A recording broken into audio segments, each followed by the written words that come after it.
Topik yang saya pilih pada pagi ini adalah berkaitan dengan OPR, Overnight Policy Rate yang telah ditetapkan oleh Bank Negara, dan seperti mana yang tuan-tuan dan puan dah sedia maklum pada minggu lepas, to be precise pada 8 September 8 September yang lepas, Bank Negara Malaysia telah pun menaikkan kadar OPR yang terkini sebanyak 0.25 mata dan kini menjadi 2.50%. 2.50%, itu kadar OPR yang terkini.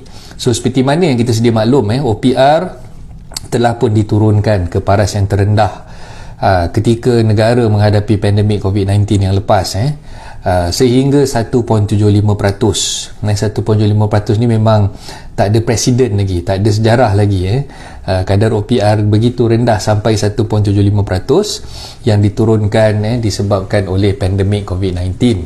Okay, beberapa tahun yang lepas kita dah enjoy kadar OPR yang paling rendah ni selama lebih kurang 2 tahun lah, sejak tahun 2020 sampailah ke tahun tahun ni baru dinaikkan kadarnya menjadi 2%, dan kemudian dinaikkan lagi, yang 2% tu dinaikkan pada 11 bulan Mei 2022, kemudian dinaikkan lagi pada 6 bulan Julai 2022 menjadi 2.25%, dan baru-baru ini pada minggu lepas 8 bulan 9 2022 dinaikkan jadi 2.5%. Okey, jadi sekarang ni kadar OPR dah pun mencecah 2.5%, dan barang diingat kalau ikutkan saya tengok balik sejarah OPR ni, ia mula diturunkan pada 22 Januari 2020 sebanyak 2.75%, dan sebelum tu pada 5 November 2019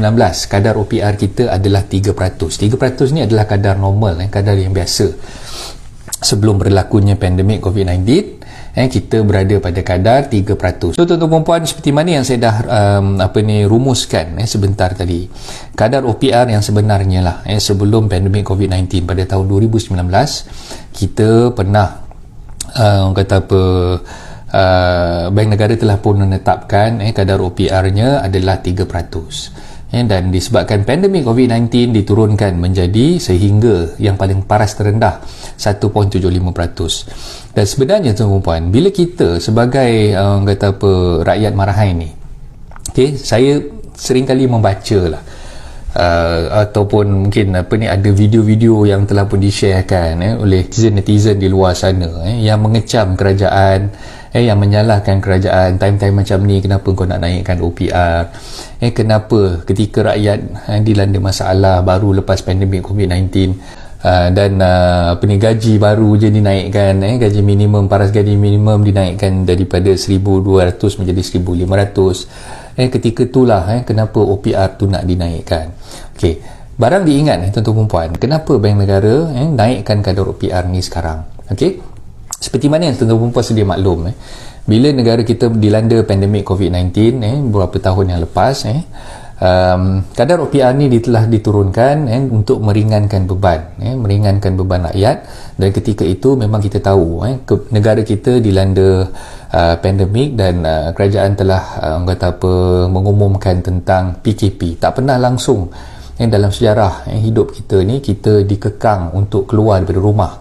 Dan ketika fasa PKP tersebut, perintah kawalan pergerakan tersebut, kawalan pergerakan tu telah pun bermula, dan kita tak boleh nak keluar bekerja, kita tak boleh nak keluar mencari rezeki dan sebagainya. Dan ketika itulah sebenarnya kerajaan telah menurunkan kadar OPR daripada kadar biasa 3% menjadi sehingga yang paling paras terendah 1.75%. Okey, dan sekarang ni bila rakyat dibenarkan untuk bekerja semula, jadi setelah semua sektor ekonomi telah dibenarkan untuk beroperasi, kerajaan menghadapi satu lagi masalah, iaitu inflasi. Okey, dan inflasi ini seperti mana yang tuan-tuan dan puan mungkin pernah dengar ataupun dah pun sedia maklum berkaitan dengan inflasi ini. Inflasi ini mungkin boleh terjadi disebabkan penawaran yang ada tu berkurangan, melebihi permintaan. Okay, so bila disebabkan barang-barang yang ditawarkan tu, barang-barang yang ada di pasaran tu adalah tidak mencukupi untuk menampung orang kata apa, permintaan yang begitu tinggi daripada masyarakat, daripada rakyat. Sebab rakyat bila dah dibenarkan untuk bekerja, rakyat dah boleh orang kata apa, spend duit dan sebagainya. Jadi mereka mengambil peluang untuk membeli barangan-barangan yang ditawarkan di luar, dekat pasaran yang ada sekarang ni. Jadi bila sebenarnya penawaran berkurang, permintaan lebih tinggi, ketika itulah sebenarnya inflasi berlaku. Okey, jadi untuk cushioning the impact, untuk menangani masalah inflasi tersebut, Bank Negara telah mengambil langkah untuk menaikkan kadar OPR. Okey, so bila kadar OPR ni dah naik, sebenarnya dia mendatangkan impact yang negatif dan juga yang positif. Okey, ada dua kesan secara langsung lah kepada ekonomi negara. Okey, yang positif ni kita tengok sebenarnya bila dinaikkan kadar OPR ni, kerajaan menggalakkan rakyat untuk menyimpan. Itu sebenarnya tujuan utama, untuk mengekang inflasi. Rakyat disyorkan untuk menyimpan. Sebab tu kerajaan menaikkan kadar OPR. Sebab apa? Bila kita naikkan kadar OPR, secara tak langsung faedah yang diberikan ataupun interest yang diberikan oleh pihak bank kepada pencarum ataupun kepada pendeposit yang menyimpan duit di dalam bank akan meningkat. Okay, sebagai contoh, tuan-tuan dan puan boleh tengok kadar fixed deposit ataupun orang kata apa, simpanan tetap yang kita simpan di dalam orang kata apa, bank dan sebagainya, dia punya kadar tu berbeza berbanding dengan ketika mana kita dilanda pandemik COVID-19 dulu.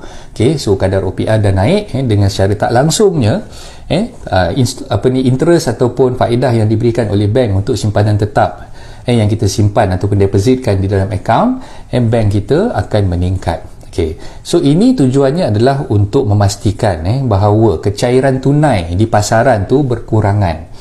Bila kecairan tunai di pasaran berkurangan, kita nak spend duit tu, kita fikir kan, kita fikir yang lebih baik kita simpan rather than kita spend duit kita. Secara tak langsung benda tu akan mengurangkan permintaan terhadap barangan-barangan yang ada di pasaran. Okey, so bila permintaan dah kurang, dia dah boleh stabilize balik. Dah boleh stabilize balik antara penawaran dan juga permintaan. Dan secara tak langsung inflasi itu boleh dibendung. Dan bukan negara kita sahaja, tuan-tuan dan puan, yang menaikkan kadar OPR ni. Negara-negara barat, khususnya macam US, macam UK, macam Australia dan sebagainya. Semua negara-negara barat, negara-negara yang lebih maju daripada kita, menaikkan kadar OPR mereka. Okey, itu dari segi kesan positifnya. Dari segi kesan negatifnya, bila OPR dah naik ni, monthly installment ataupun bayaran bulanan kita kepada pihak bank tu akan jadi lebih tinggi berbanding dengan tahun-tahun lepas. Masa tahun 2020 ketika OPR diturunkan serendah 1.75%, mungkin installment yang kita bayar tu menjadi berkurang berbanding dengan apa yang kita bayar berbanding dengan tahun 2019-2018 yang terdahulu dan berbanding dengan apa yang kita bayar sekarang. Okey, jadi secara tak langsung impact negatifnya adalah kita punya bayaran monthly installment yang kita terpaksa bayar kepada pihak bank tu lebih tinggi berbanding dengan tahun-tahun sebelumnya. Okey, jadi ini antara kesan positif dan juga kesan negatif yang berlaku sekarang ni. Jadi berbalik pada topik yang saya pilih pada pagi ni, bersedia menghadapi segala kemungkinan. Sebenarnya tuan-tuan dan puan, bila kita cerita tentang hartanah, okey, bila cerita tentang hartanah, bila bercerita tentang kemampuan rakyat untuk membeli rumah dan sebagainya, kita jangan tengok satu sudut sahaja, tuan-tuan dan puan. Kita jangan tengok sudut berkaitan dengan pinjaman perumahan yang kita nak buat bila kita nak beli rumah itu semata-mata. Bukan itu yang sepatutnya kita tengok. Kita kena tengok segala segi. Kita kena tengok harga pasaran hartanah yang ada sekarang ni. Kita kena tengok penawaran yang dibuat oleh pemaju-pemaju hartanah di pasaran primer. Kita kena tengok juga penawaran-penawaran rumah-rumah second hand ataupun sub sale di pasaran sekunder.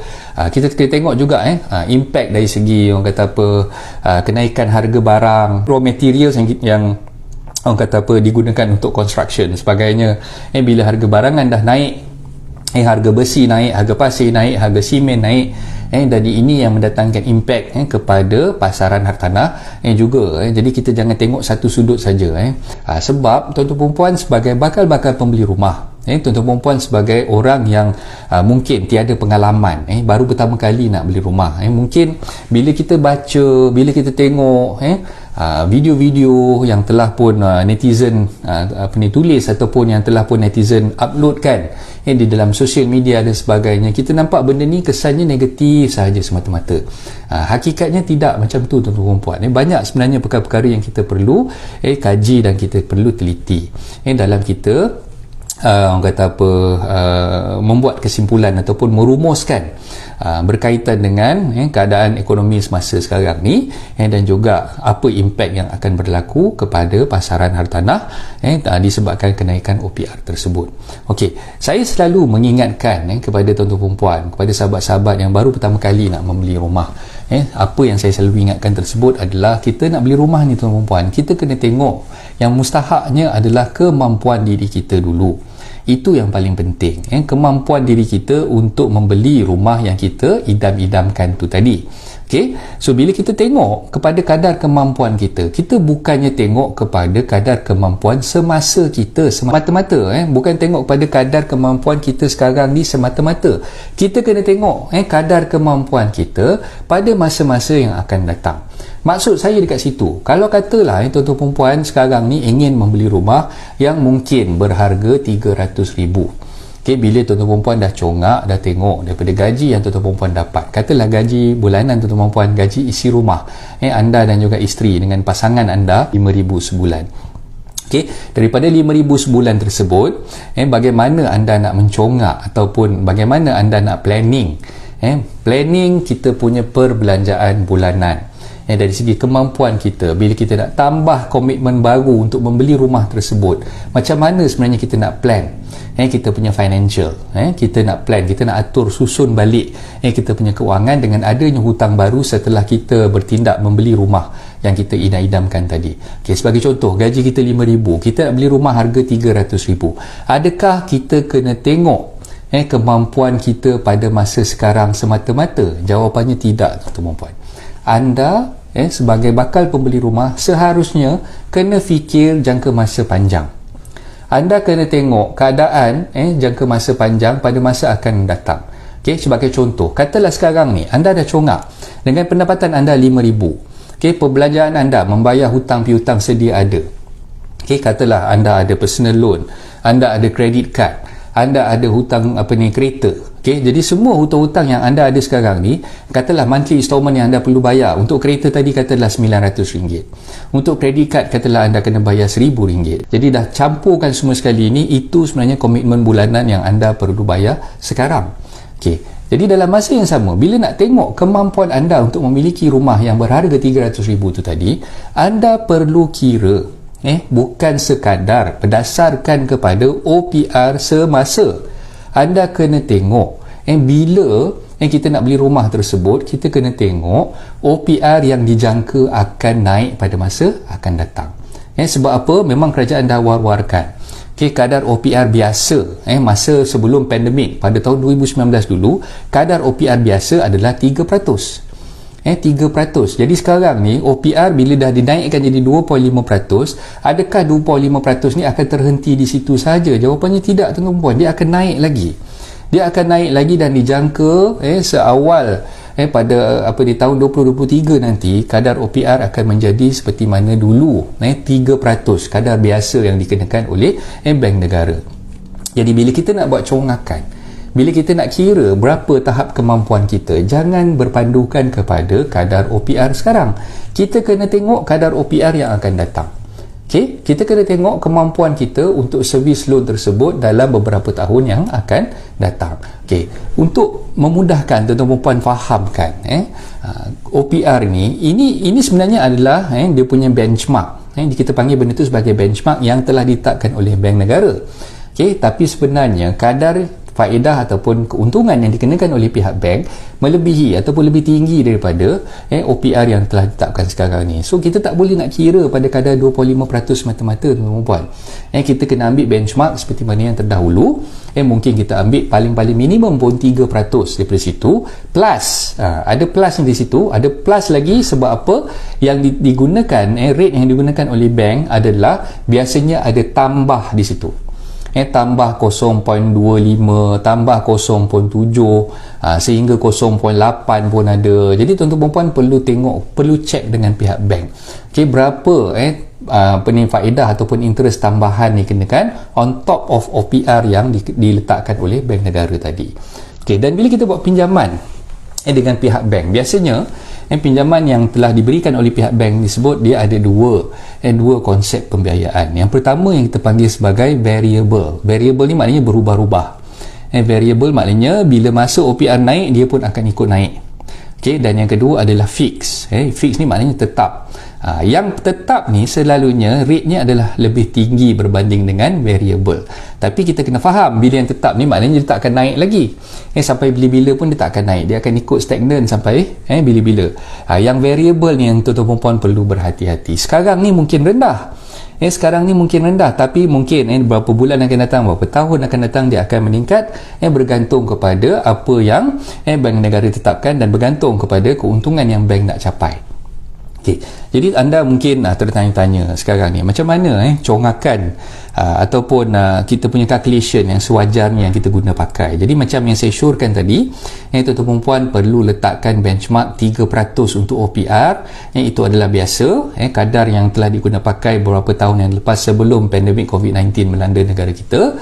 Dan on top of that, plus lagi dengan berapa interest ataupun faedah yang dikenakan oleh pihak bank untuk menetapkan sebenarnya berapa monthly installment yang kita perlu bayar kepada pihak bank. Sebab kita perlu faham, bila kita buat pembiayaan perumahan ni tuan-tuan, pembiayaan perumahan ni bukannya berlangsung untuk tempoh 5 tahun sahaja, bukannya berlangsung untuk tempoh 10 tahun sahaja. Minimum biasanya kita buat pinjaman perumahan ni paling-paling tidak pun 20 tahun ke atas. 20 tahun ke atas. Jadi kenapa saya minta tuan-tuan puan congak berdasarkan kepada kemampuan tuan-tuan puan sekarang, komitmen yang tuan-tuan puan ada sekarang ni, tuan-tuan puan kena congak untuk perbelanjaan tuan-tuan puan beberapa tahun yang akan datang setelah OPR tu dinaikkan ke paras 3%. On top of that, plus lagi berapa peratus untuk interest yang dikenakan oleh pihak bank tersebut. Okay, dan congakan ini adalah mustahak sebelum tuan-tuan puan bertindak memiliki ataupun membeli rumah idaman yang tuan-tuan puan nak beli.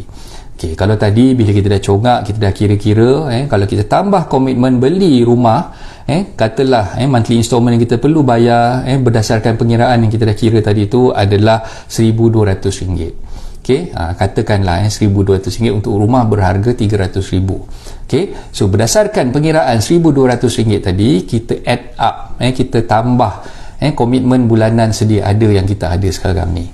Okay, berapa sebenarnya berdasarkan pada gaji kita tadi, berapa sebenarnya installment yang kita perlu bayar untuk rumah, dan berapa sebenarnya installment yang kita perlu, yang kita dah sedia ada sekarang ni, kita perlu bayar pada pihak bank untuk hutang kita yang kita dah memang ada sekarang.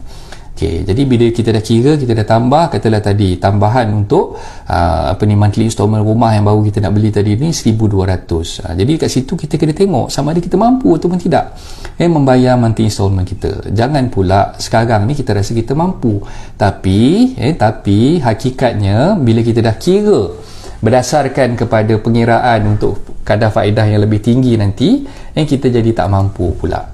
Sebab perbezaannya tu memang ketara tuan-tuan puan. Even though 0.25% dinaikkan, kadarnya akan menjadi sangat-sangat berbeza berbanding dengan installment yang tuan-tuan puan perlu bayar pada kadar yang lebih rendah sekarang ni. Jadi itulah yang saya ingin pesan kepada tuan-tuan puan. Bersedia menghadapi segala kemungkinan.